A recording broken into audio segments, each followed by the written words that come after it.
Here's how to activate your RapidPipeline software using an authentication token.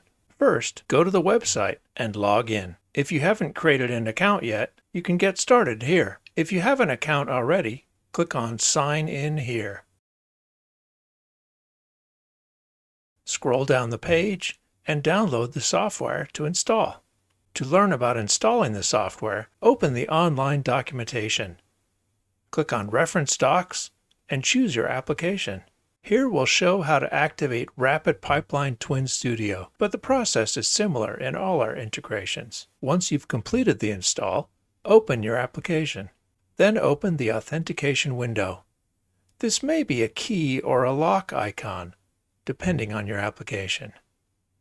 Then you should see a message like this one saying, "You can activate your account token here. Make sure to enable Use Token for future sessions so your application remembers it.